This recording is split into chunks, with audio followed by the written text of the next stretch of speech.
السلام علیکم، آپ دیکھ رہے ہیں ٹی وی 49 نیوز یو کے اور میں ہوں منیر پیرزادہ۔ آئیے آپ کو لے چلتے ہیں آج کی خبر کی جانب۔ ناظرین، سکرن الخدمت فاؤنڈیشن کی جانب سے متاثرین برسات میں ونٹر پیکیج تقسیم کی تقریب مکسی ہال میں منعقد کی گئی۔ مزید تفصیلات بتا رہے ہیں نواب شاہ سے قل محمد لغاری۔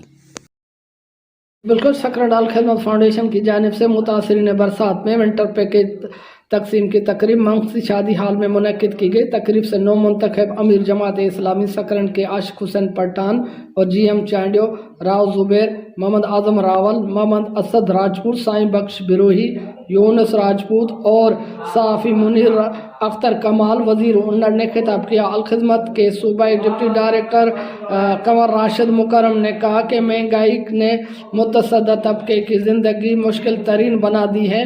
ایسے میں وہ مسیح کردار جو الخدمت کے وسائل فراہم کر کے مستحقین کے مشکلات کو کم کرنے کی کوشش میں اہم ترین ذریعہ بن رہی ہیں، وہ یقیناً اللہ کی بہت بڑی نعمت ہے۔ الخدمت نے اہل خیر کے تعاون سے خدمت کے دائرے کو مزید وسیع کرنے کی کوشش میں مصروف ہیں۔ اس موقع پر 250 مستحقین خاندان کو رضاعی، تکیہ، کمبل اور بیڈ شیٹ فراہم کی گئی۔